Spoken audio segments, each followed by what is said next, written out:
Please, keep us here." The plea burst out in the sweltering wooden room in the heart of the Arizona desert, April 1946. It didn't come from someone desperate in chains, but from a German female prisoner, Margaret Kleen. Standing before the desk of American officer Captain Ruth Morrison, she trembled, her hands clutching the edge of the wooden table as if it were the last lifeline in a scorching sea of sand. Behind Margaret, 17 other female prisoners stood silently, their uniforms faded beyond recognition, sleeves frayed, faces weathered by sun and wind. But in their eyes, there was no joy of returning home, no yearning for freedom. Instead, there was a deep, haunting fear. The fear of going back to a homeland where war had turned houses into rubble and familiar streets into ghost towns. The desert sun poured down on the barbed wire fence outside, its blinding light reflecting off the prisoners' faces. In the faraway land of America, the defeated were begging to remain prisoners. The paradox left Morrison stunned. Never before had anyone, no prisoner, ever pleaded to stay in prison rather than step out into freedom. The war was over, but why was freedom more terrifying than captivity? Why would they rather remain prisoners than return home? Arizona, 1946. When the German female prisoners stepped off the truck, the sun over Camp Florence hung overhead like a death sentence. Heat lashed their skin. The dry air drained every drop of sweat. Each step on the sand felt like walking on burning coals. But it wasn't the heat that killed them. What killed them was the thought. Behind that gate lay the hell propaganda had promised. In their minds, the German loudspeakers still echoed. The Americans will beat you, starve you, torture you until you rot. Those words lashed their minds like whips. Margaret Kleen clenched her fists, fingernails digging deep into her skin, drawing blood without her noticing. Beside her, Lae'Selle Hoffman whispered hoarsely, "We won't survive this." The words fell like a knife, tightening every heart in the group. But what they saw wasn't hell. When the barracks door opened, they stood frozen.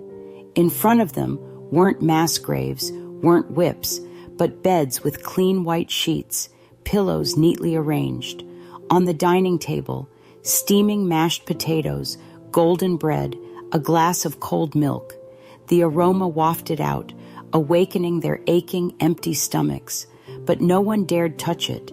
They all believed it was a trap, an act before the real blade came down. Margaret sat motionless, cold sweat running down her spine. 3 days ago, she'd been holed up in a command bunker, listening to Russian artillery roar, eating bread laced with sawdust. And now, the enemy was laying out a feast? Unbelievable. Then the moment of fate came. A young American soldier walked in holding a list. He stopped, his eyes quickly scanning the women, then spoke. Margaret Kleen. Margaret was stunned. Her body froze. He had just called her real name. Not a number, not a yell, not a mangled version.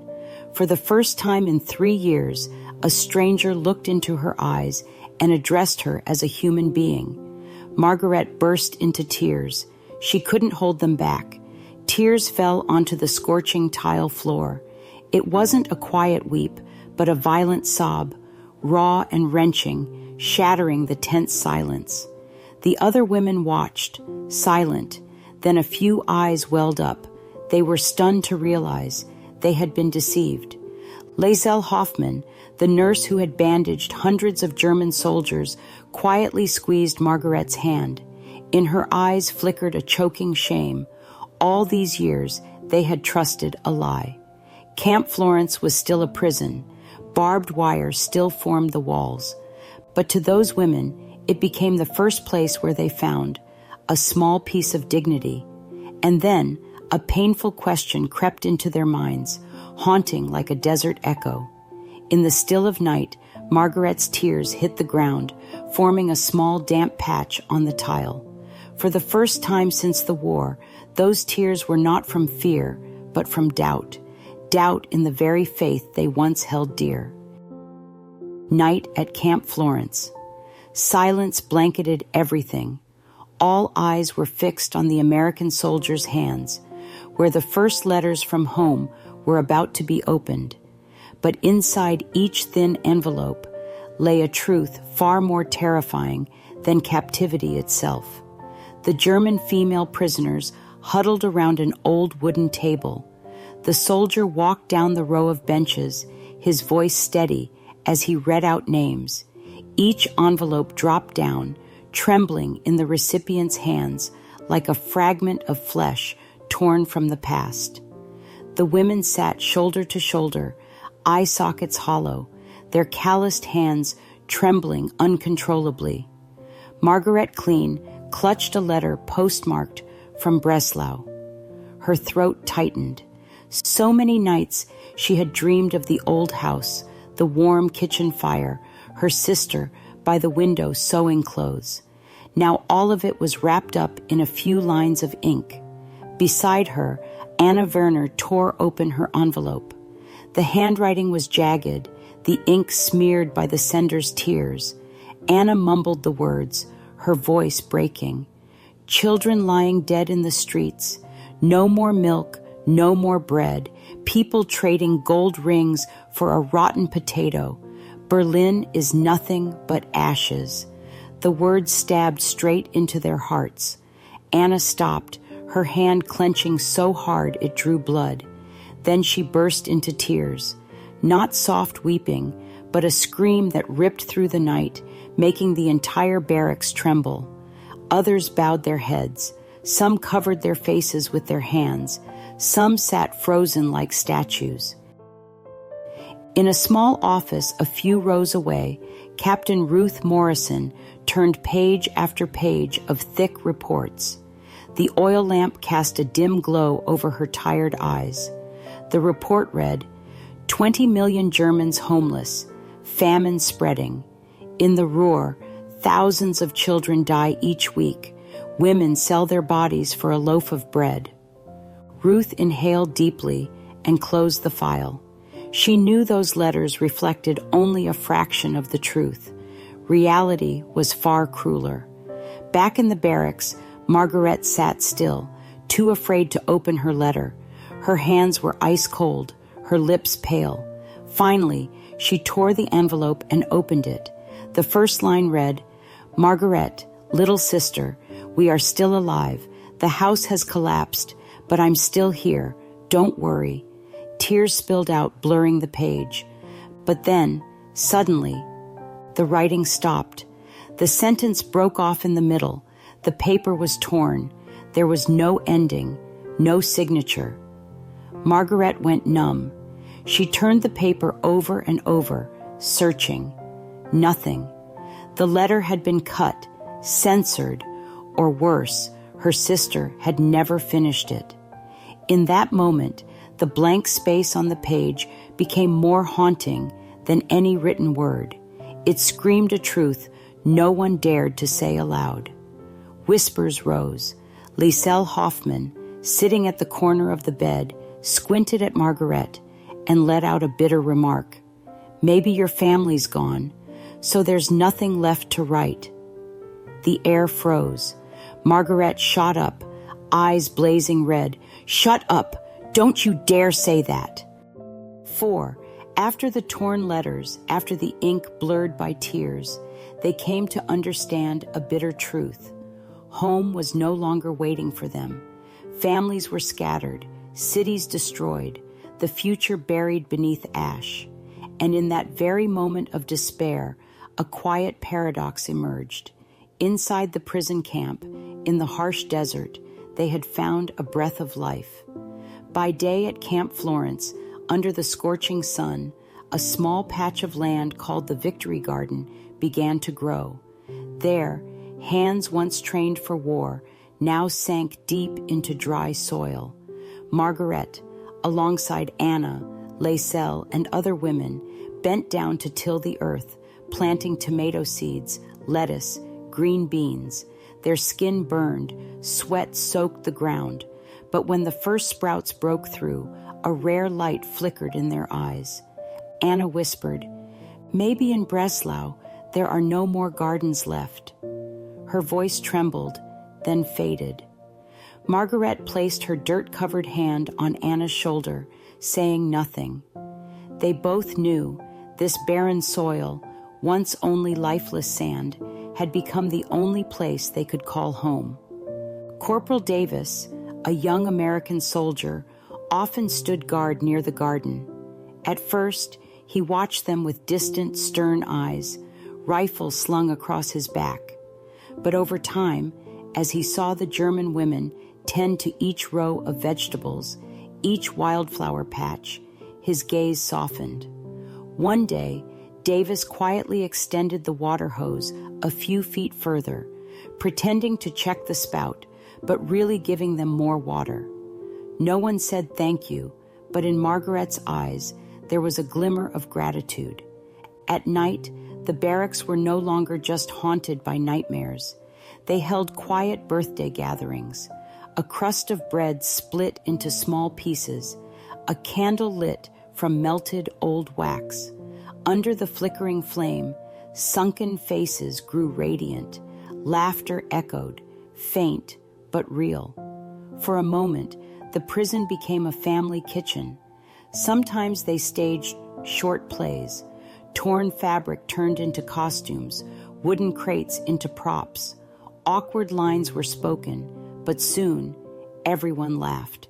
The laughter spilled into the hallway, reaching the American guards. Davis turned his head slightly, the corner of his mouth twitching like he wanted to smile. He gripped his rifle tightly, held back, then turned away. Music crept in too. An old, dull guitar with rusted strings was passed around. Margaret couldn't play, but Laiselle knew a few chords. One night, she strummed the first notes, her voice rising softly. Others joined in, their singing shaky but full of longing. Then, a moment no one expected. The Arizona sky burned orange in the sunset, the whole camp glowing gold and red. The prisoners gathered in the courtyard, their German songs rising, echoing into the air. From beyond the fence, an American voice, deep, off-key but strong, sang back a different melody. No one understood each other's words, but the melodies connected them. A German song and an American tune wove together, forming a strange harmony. The line between victor and vanquished, captor and captive, blurred. In that instant, only humans remained, tired and yearning for a world without guns. Davis stood still in the corner of the yard, eyes fixed on the women. He didn't sing, but his breathing slowed, eyes damp. When the music ended, silence fell. No one clapped, only gazes, quiet, empathetic, aching, remained. That night, Margaret lay on her wooden bed, eyes wide open in the dark. The sunset song still echoed in her ears. She knew that joy was as fragile as a candle in a storm, and that fragility terrified her more than anything, because once they had to leave the camp, it would all disappear. She whispered to Anna, "If we go back to Germany, we'll lose everything." Anna squeezed her hand, but said nothing. In that silence, they both understood. What they feared wasn't the prison, it was the gate that led home. And in the darkness, the painful question returned, slicing through their minds like a blade. As the birthday candle flickered out in the night wind, the barracks fell into shadow. But from within that darkness, soft laughter still lingered, fragile, trembling, but real. 5. Not bullets, not a noose, just a sheet of paper. Yet it was that very paper that shattered the fragile faith of the German women, the deportation order. Captain Ruth Morrison clenched the telegram in her hand, each black letter pressing against her chest like a crushing weight. Washington had decided Camp Florence would be shut down and all prisoners sent home. There was no way back. Captain Ruth Morrison held the spool of telegram tape fresh from the machine, the straight black letters cut like a blade. By order of Washington, all German prisoners at Camp Florence are to be deported. Camp will close within 30 days. Morrison's hand trembled. He shut his eyes. Visions of the women in the garden, in the sunset singing, blazed bright and then shattered. A single command from far away had wiped everything out. The door creaked open. Davis stepped in, eyes uneasy. "It's true, sir." Morrison folded the paper sharply, his voice hoarse. "It's true, and it can't be changed." Outside, the desert wind hissed through the barbed wire, echoing like a warning of grief to come. That noon, the female prisoners were assembled in the yard. The sun burned down, but their sweat was not as hot as the fear rising in their hearts. Margaret stood at the front, heart pounding, sensing a terrible doom waiting to strike. Morrison stepped forward, his voice slow, heavy as nails. "Camp Florence will close. All German prisoners will be sent back home." A suffocating silence, then an eruption. Crying broke out. Anna buried her face in her hands. Laiselle collapsed to her knees, shoulders shaking, and Margarete exploded. She lunged forward, screaming until her throat tore. "We have no home to go back to." The scream split the air, echoing like a crack tearing through the desert. Other women sobbed. Some pounded their hands against the barbed wire. Some screamed themselves hoarse. Suddenly, a prisoner at the end of the line, her face gaunt, her voice hard, shouted, "Better to go back than be slaves. At least in Germany, we're still free." The words were a spark thrown into a barrel of powder. Margaret whipped around, eyes bloodshot. "Free? Going back means starving, means ashes. What do you know to say that?" Anna gripped Margaret's shoulder, trying to pull her back but trembling herself. A sharp crack of splintering wood rang out. Someone had thrown a chair, papers scattered everywhere. A group of prisoners lunged at each other, arguing, shoving, nearly fighting. "Stop it!" Davis shouted, diving into the chaos. He used his body to shield Margaret and the other prisoner. For a moment, his eyes showed a pain guards rarely revealed. Morrison stood frozen.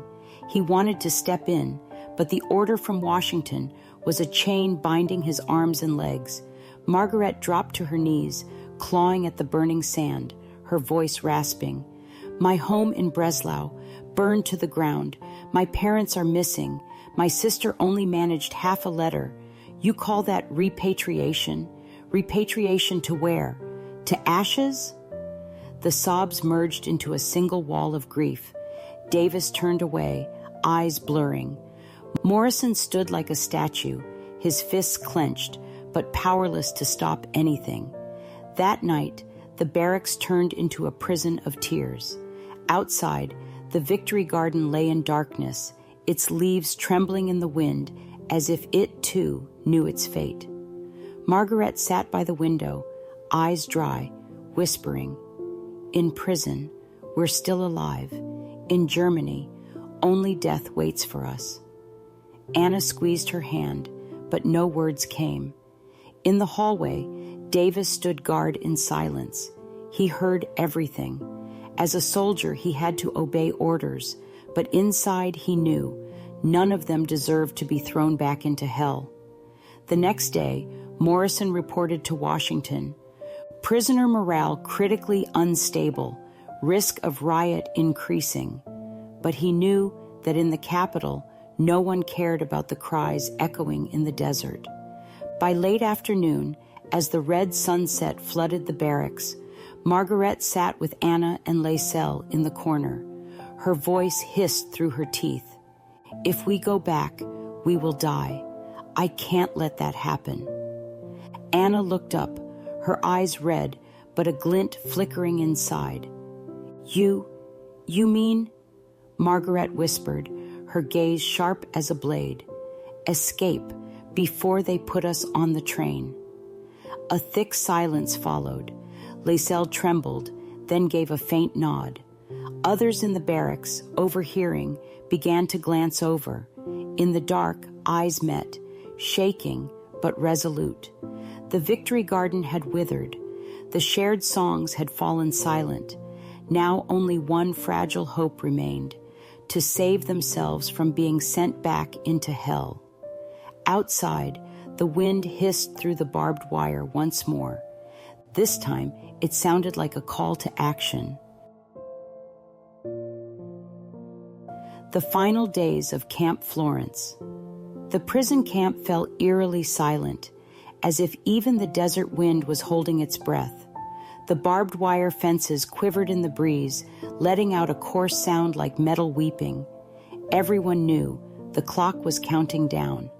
In the command office, Captain Ruth Morrison sat motionless at his wooden desk. In front of him lay a telegram from Washington, its dry words repeating the same message: deportation, closure, repatriation. That was the order, but in his heart, he still heard the cries from the night before. "We have no home to return to." A soft knock on the door. Corporal Davis stepped in. He looked worn from many nights on watch, but his eyes were unusually bright. He quietly placed an old file on the desk, his voice low but resolute. "Sir, I found this in the archives. It might be a way out." Morrison looked up, his eyes questioning. Davis opened the file and pointed to a faint line of text. "Special Civilian Labor Program. If they're approved for this program, they can stay in the U.S., no longer as prisoners. They'll become workers, nurses, interpreters. They'll get to live." Morrison froze. A loophole in the law, a fragile path between duty and humanity. He gripped his pen tightly, sweat running down his temple. This was no longer a legal question. This was the question: would he dare choose compassion, even when history demanded indifference? Davis said no more. He simply stood there, eyes filled with hope and a touch of pleading, as if he wanted Morrison to remember, even among those cold, hard letters, there was still room for the human heart. The news spread like wildfire. In the barracks, women gathered, breathless with silence. Their eyes locked onto Morrison as he entered, list in hand. His voice trembled, but was clear. 11 people will be allowed to stay. A heavy silence dropped like a stone. Then came the gasps, the cries, the calling of names. Margaret clutched Lae'celle's hand, tears rolling down her cheeks as her name was read. They had made it. They had a chance to start a new life. But in the corner of the room, Anna Werner stood still. Her name hadn't been called. Her lips trembled, but she didn't cry. She simply looked up at the old wooden ceiling, as if searching for a patch of sky to cling to. Margaret rushed over, wrapping Anna in a tight embrace, sobbing, "We'll find a way. We'll meet again." Anna just shook her head gently, placing a finger on Margaret's lips, and offered a faint, fragile smile. At the camp gate, the group split. 11 people were led across to the other side, where representatives of the civilian labor program waited. They would become nurses, interpreters, even work in telephone offices, no longer prisoners, but people, restored with names, restored with worth.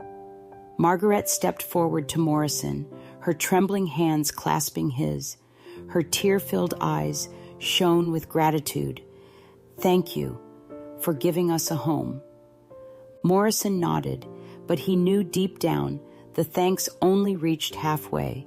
because across the yard, Anna and 6 other women were boarding a truck headed to the port. Corporal Davis stood on guard, catching a glimpse of Anna. She turned unexpectedly, offering him a soft, sorrowful smile. Then she walked away without looking back. New York Harbor. A long, piercing ship whistle. Hundreds of prisoners crowded together, their steps uncertain on the slick wooden planks. Anna Werner stood in line, clutching a small notebook tightly. As the ship pulled away from the dock, she opened it and wrote her final words. Mercy is a gift that keeps getting passed forward. Compassion is a gift that never runs out if we know how to give it. Even if I return to nothing but ashes, I still believe the light you gave us will continue to guide. A tear fell, blurring the ink.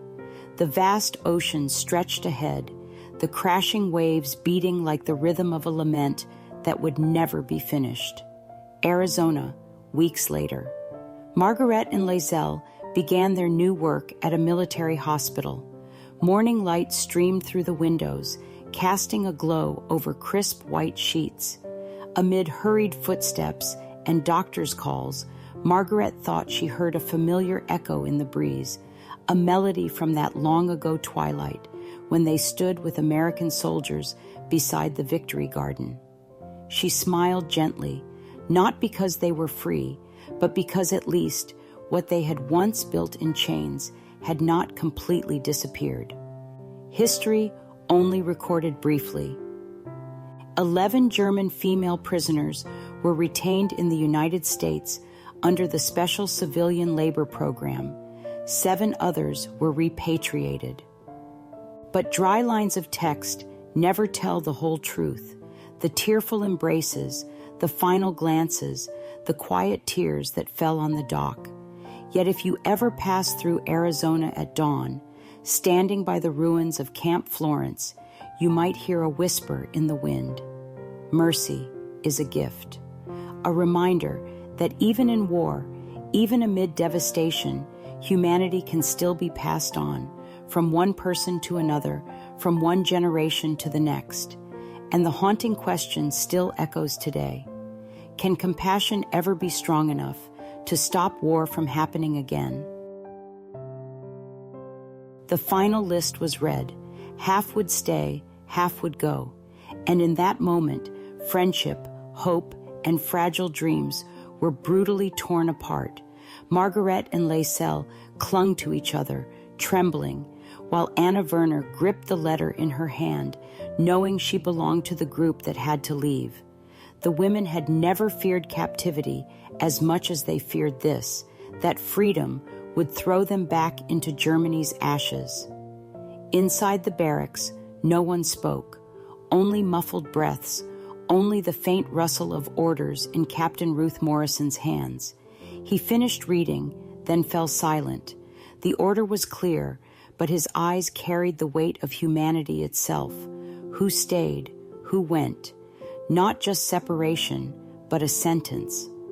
Margaret buried her face in Lae'zel's shoulder, whispering, We're really staying? In that trembling voice was both joy and guilt. To stay meant to live, but also to watch friends being taken away, knowing that one open door meant countless others slamming shut. Anna Werner stood apart, fists clenched, eyes red. She didn't cry, but her silence cut deeper than tears. She took a blunt pencil and opened a crumpled sheet, the final letter she would leave behind. Her words shook, but were clear. Mercy is a gift that keeps getting passed forward. Anna's reading rang like a testament, plunging the entire barracks into absolute silence. No one dared speak. In that single short sentence, everything had been said. The day of parting came. Military trucks waited at the gate. Margaret and Lae'zel held hands, trembling and still. They stayed, but guilt weighed heavier because of it. They watched Anna step onto the truck, still clutching her letter. She turned, tried to smile, but her smile broke in eyes full of water. Captain Ruth Morrison stood beside Corporal Davis. He did not salute, only gave a silent nod. It was all he could do for those he had once imprisoned, but who had now become part of an unshakable memory. Davis murmured, "Maybe they'll remember this place as a home." Morrison stayed silent, eyes following the convoy as it disappeared. In his heart, a fragile belief still burned that this small act of mercy might plant a seed for a different future. The engines roared, kicking up red desert dust until everything blurred. When the convoy vanished, Margaret collapsed, burying her face in her hands, crying as she had never cried before. Laiselle wrapped her arms around her, whispering, "We must live for them." Across the ocean, months later, Anna sat in a ruined house in Berlin, candlelight flickering on her gaunt face. She wrote a letter to America, her last lines smudged with tears. "If one day you remember us, please remember that humanity can outlast war. Never let the next generation beg as we once did." Anna's letter echoed as Margaret and Laiselle walked down an American street, clutching a small notebook, the last keepsake of Anna. In those faded pages, the past still lingered, but for the first time, a faint, fragile smile appeared on their faces. As the screen faded to black, only one question remained. On the Arizona desert, the wind swept through the ruins of Camp Florence. In its whisper, faint melodies seemed to rise again, the songs of those who once begged to stay in chains, but left behind for future generations a legacy of mercy.